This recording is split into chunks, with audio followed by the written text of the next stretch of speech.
Pelo sinal da Santa Cruz, livrai-nos Deus, nosso Senhor, dos nossos inimigos. Em nome do Pai, do Filho e do Espírito Santo. Amém? Podemos sentar? Amados irmãos e irmãs, nesse domingo depois da Epifania, a igreja nos apresenta a consideração da Sagrada Família. A festa da Sagrada Família, que tem dois grandes objetivos. A igreja quer que nós prestemos culto à Sagrada Família. Claro, a cada membro da Sagrada Família existe um tipo diferente de culto que nós prestamos. A Cristo, o culto de latria, a nossa adoração, porque Ele é Deus. A Virgem Santíssima, o culto de hiperdulia, a hiperveneração, porque ela está acima de todos os santos e anjos. A São José, o culto de protodulia, porque ele é o maior, abaixo da Virgem Maria, o maior de todos os santos.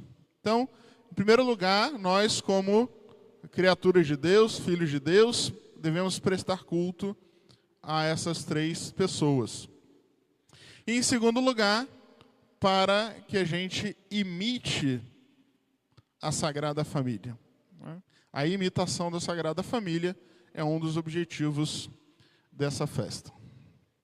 Quando a gente fala de imitar a Sagrada Família, é comum que nas pregações a gente recorra àquilo que existe de comum, de semelhante entre nós e a família sagrada. É uma dinâmica um tanto quanto curiosa.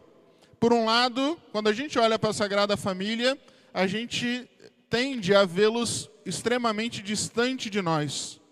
Porque, aliás, nós estamos falando de um Deus, da mãe de Deus, do pai adotivo do Filho de Deus, muito diferente da nossa família.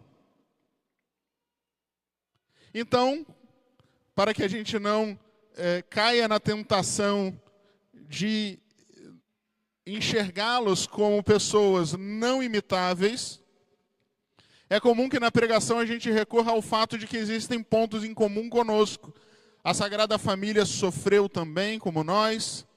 A Sagrada Família passou dificuldades de ordem financeira, provavelmente.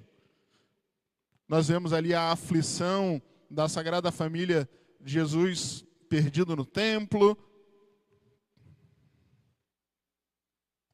Por outro lado, nós precisamos entender que o fato da Sagrada Família estar muito acima de nós é o motivo mesmo pelo qual nós vamos imitá-los. Entendam bem, aquilo que a gente já tem de igual com alguém, a gente não precisa imitar, porque já é igual. É um pensamento mesquinho acreditarmos que nós não podemos imitar aqueles que estão muito acima de nós. É justamente nessa tentativa de imitar aquilo que é inimitável que a gente cresce na vida espiritual.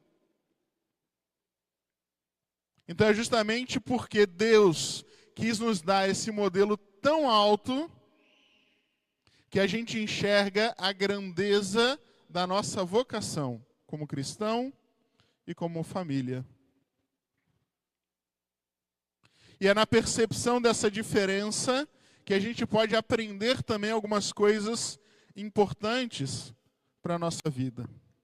Uma coisa fundamental é a seguinte: a nossa família deve ser uma busca constante da imitação da família de Nazaré. Mas a gente precisa ter consciência da diferença. Vamos para o concreto, né? Vamos sair um pouco do abstrato. O marido, o pai, né? Então as esposas aí, né? O seu marido, ele não é justíssimo, caixíssimo, piedosíssimo, prudentíssimo, igual São José.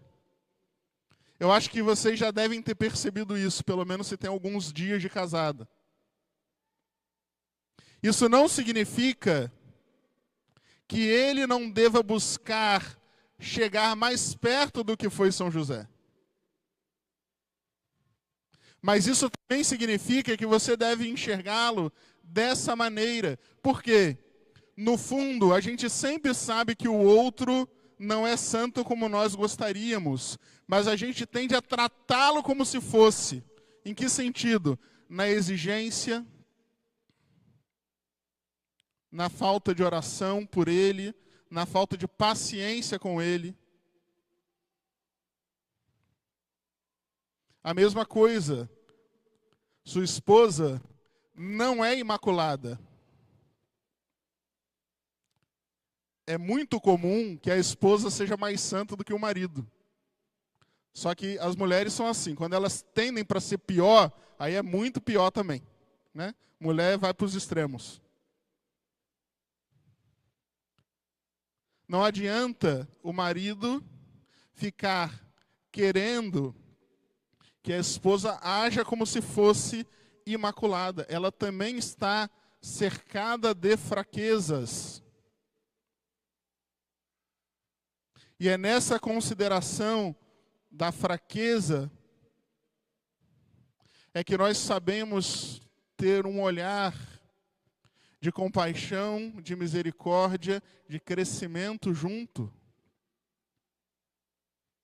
A mesma coisa, seu filho não é Deus. Embora hoje em dia as pessoas tratem o filho como se fossem Deus, porque cada pedido dele vira uma ordem divina e faz tudo o que ele quer, seu filho não é Deus. E justamente por não ser Deus, ele não deve ser obedecido, ele deve obedecer. Justamente por não ser Deus, ele precisa ser educado. Porque ele não é a sabedoria encarnada. Jesus é a sabedoria encarnada. Ele precisa ser ensinado, ele precisa ser corrigido. Quando a gente consegue enxergar essa dinâmica em que, né, os três da família, claro, aqui o filho está como se fosse um só, mas quantos forem, e também a família que não tem filho, a mesma coisa. Quando a gente sabe enxergar no outro essa dinâmica de fraqueza e ao mesmo tempo de busca pela santidade, a gente passa a ter um olhar de misericórdia que nos ajuda a pegar o outro pela mão e caminhar rumo à santidade. Aliás, seria muito interessante que as famílias fizessem o exercício de procurar na Escritura a leitura da missa de hoje, de Colossenses. Porque dá para ficar vários dias meditando em tantos conselhos importantes para a vida familiar que São Paulo dá em tão pequeno espaço. E de forma especial, 3 coisas. Claro, ele fala muito mais ali, são vários conselhos.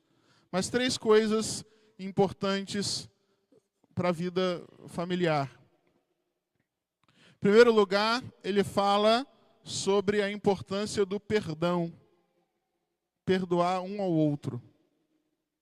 Não existe nenhuma chance da família funcionar sem o perdão. E nós sabemos que perdoar é muito difícil. Só que a gente precisa fazer esse exercício, essa violência conosco mesmos, de estar sempre aberto ao perdão. Porque, aliás, o perdão é um exercício que não só é bom para o outro que se vê perdoado, é bom para nós, porque nos força a exercer a humildade. Humildade que é o contrário de soberba. A soberba é o pecado do diabo, e diabo significa aquele que divide. Se a gente não quer uma família dividida, a única saída é o perdão. Depois São Paulo fala sobre ser agradecido. a rotina, o cotidiano, faz com que a gente viva constantemente naquela ideia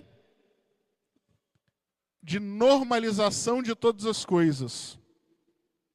Ou então, aquela mentalidade de obrigação, sabe?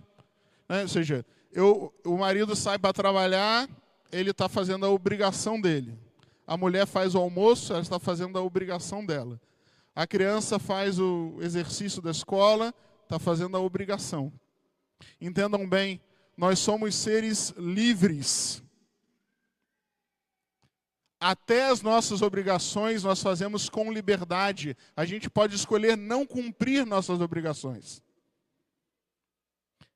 Então, quando a gente faz nossa obrigação, nós temos mérito por isso. Quando a gente não faz, nós temos demérito. Então, a gente tem que parar de tratar os outros como se fossem máquinas, como se fosse uma espécie de inteligência artificial, que eu peço uma coisa, ela responde, e está tudo bem. Ela só fez o que ela está programada para fazer. Nós precisamos ser agradecidos. Ah, meu marido saiu para trabalhar, chegou em casa cansado, você agradeceu pelo cansaço, pelo trabalho? Sua esposa preparou o café da manhã, você agradeceu? Seu filho cumpriu o que você mandou, você agradeceu? É tão fácil, tão simples e muda tanto. A gente como padre, escuta o tempo inteiro pessoas tristes porque sentem falta de um mínimo de reconhecimento dentro de casa. Porque fazem as mesmas coisas todos os dias e bastava que o marido ou que a esposa dissesse que ficou feliz, que ficou bom. Trocamos tantas e tantas vezes os agradecimentos por reclamações. E essas reclamações não passam daquela mentalidade que eu falei, de achar que o outro tinha que ser perfeito. A gente sempre vai encontrar um defeito no outro. A gente sempre vai encontrar algo que poderia ter sido melhor.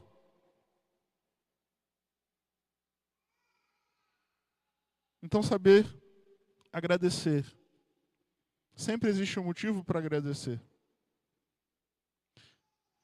E São Paulo fala também sobre a instrução e o conselho, que a gente poderia resumir aqui no diálogo, na conversa. A família precisa de diálogo. É muito bonito a gente pensar na Sagrada Família da seguinte maneira. Talvez tenha sido a família mais silenciosa que já existiu. A gente sabe que São José não era muito de falar, e a Virgem Maria também não, ao que parece. Só que o centro da Sagrada Família era a segunda pessoa divina, que é o quê? O Logos, a palavra encarnada. A palavra precisa estar no centro da família. E é justamente por isso que a Sagrada Família se entendia tanto com tão pouco. Não é assim? Lembra das bodas de Caná? Precisou de Nossa Senhora fazer aquele discurso de mãe para Jesus entender o que ela estava querendo? Não. Na passagem do Evangelho de hoje, precisou de muita discussão, de muita conversa? Não. Por quê?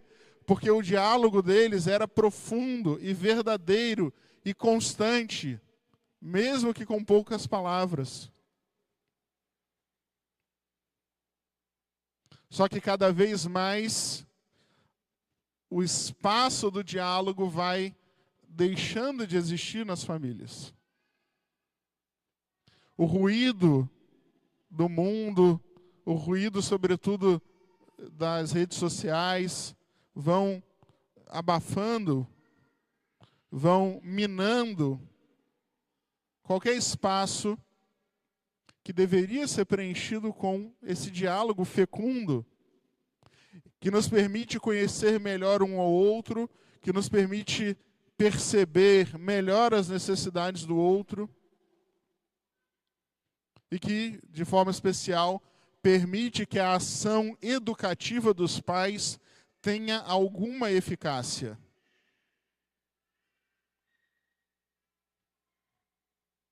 Porque senão daqui a pouco a gente está reclamando. O meu filho não me escuta, o meu marido não me escuta, porque ninguém está escutando ninguém. A gente só está escutando o barulho que vem de fora do mundo, pela janela da telinha preta.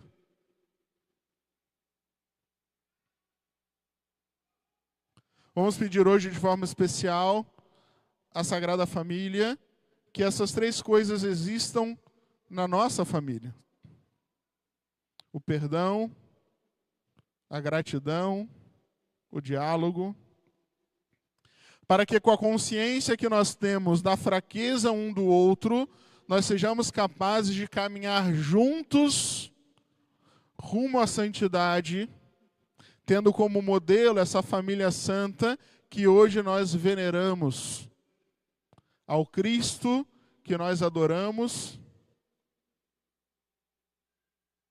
que nós tanto queremos enxergar nos nossos filhos, enxergar o rosto de Cristo nos nossos filhos.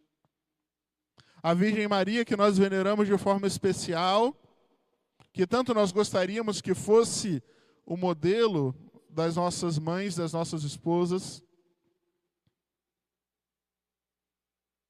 Ao grande e glorioso São José, justíssimo, que nós tanto queríamos ver refletidos nos maridos, nos pais. Que eles nos auxiliem, abençoem todas as nossas famílias. Em nome do Pai, e do Filho e do Espírito Santo. Amém.